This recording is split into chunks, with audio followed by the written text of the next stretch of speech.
अभी तो कुछ कहना नहीं चाहते हैं, लेकिन अगर कह दे रहे हैं तो विवाद हो जा रहा है, और नहीं कह रहे हैं तो सहा नहीं रहा है। अभी हालात कुछ ऐसे हो गया है, ना सहले सहाता ना कहले कहाता।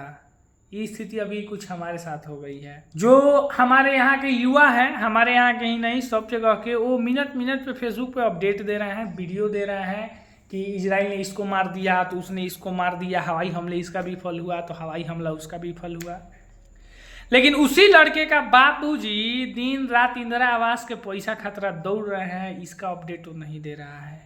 उसकी माई ठेहुन भर पानी लांग के अपना काम करने जा रही है, इसका ध्यान नहीं दे रहा है। इतना ही नहीं, इसका भी ध्यान नहीं दे रहा है कि उसके यहाँ के जो आला अधिकारी हैं वो लोग उसके घर के अगल बगल उसके इलाके को नरक बना दिए हैं, उस पर किसी का ध्यान नहीं है।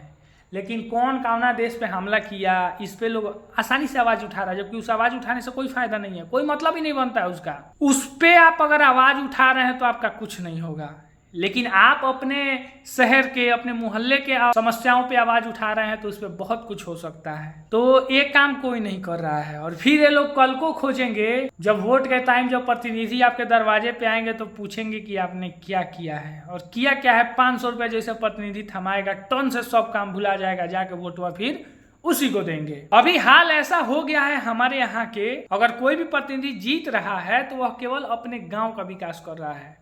अगर मुखिया जीत रहा है तो केवल वो अपने गांव का विकास कर रहा है। इसका जीता जागता उदाहरण सिसोनिया पंचायत है। सिसोनिया पंचायत का मुखिया जीता, और ऐसे ऐसे बहुत सारे मुखिया प्रतिनिधि जीते हैं, लेकिन वह केवल अपने गांव का विकास करते हैं। हम मुखिया से ये पूछे कि चाहतन कि का तारा गौवा से वोट डाला से रुपये जीत गई बनी। हमारे गांव में अभी इतना बदहाली है, मैं अपने गांव से ही शुरू करता हूँ। हमारे गांव में पहले प्रतिनिधि जब वोट मांगने आ रहे थे, अभी जो तत्काल के हमारे यहाँ के जो मुखिया हैं वो ये कहते हुए फिर रहे थे कि लागत है कि हम हारले दाम में मर जाएं।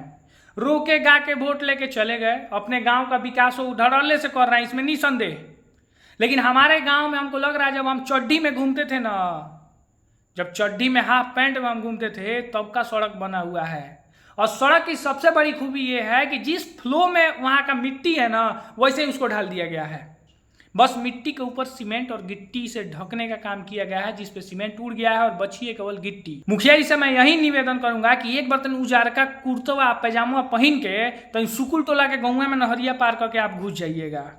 आपको मालूम चल जाएगा कि आप पिछले 5 साल में क्या किए हैं। मात्र 10 महीना और है मुखिया का चुनाव, अब मुखिया जी रुआ 10 महीना में कोनो तीर रुआ ना मार ले। वोट मांगने का टाइम तो लगता है कि पैर में गिर जाएंगे, वो छोटा हो चाहे बड़ा हो, और जीतने के बाद फट से ही आदमी रंग बदल देते हैं लोग। ऐसा नहीं होना चाहिए भाई। एक पोखरा को मुखिया जी के गांव में 3 बार रेनोवेट किया गया है, लेकिन हमारे यहाँ के जो सड़क हमारे गाँव का पोखर हुए हैं उसको रेनोवेशन का कोई प्रक्रिया ही नहीं किया जा रहा है ना। बार बार मुखिया जी 3 गो लड़का लेके आते हैं, 4 गो आदमी लेके आते हैं, देखवा के चले जाते हैं।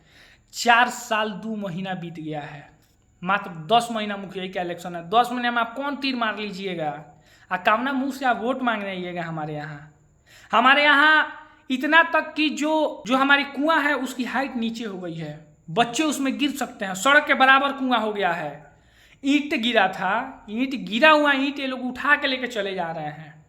इस पर कोई बोलने को तैयार नहीं है। क्यों? क्योंकि केहू मुखिया जी के हित हो तो केहू के मुखिया जी हित हुए, तो फालवा के हई रिलेशन बा तो मुखिया जी के पैसा दिले बड़े, जो भी हम ज़्यादा डीपली नहीं जाएंगे। फिर सोचने वाली बात यह है कि इस पर कोई बोलता क्यों नहीं है। और हम प्रतिनिधि से पूछना चाहते हैं जो यहाँ से जीत हासिल करके गए, क्या एक गाँव के वोट से आप जीत गए हैं? एक गाँव के वोट से आप नहीं ना जीते हैं। आपने हमारे गांव के लिए क्या किया है? अगर मुखिया जी वीडियो देख रहे हैं तो एक बार थोड़ा कमेंट में आइए ना, चाहे व्यक्तिगत बात कर लीजिए हमसे। आपके बनाने से गांव का एक सड़क नहीं बना, आपने ईंट गिरवाया, ईंट उठा के चला गया, ऐसे विकास होता है?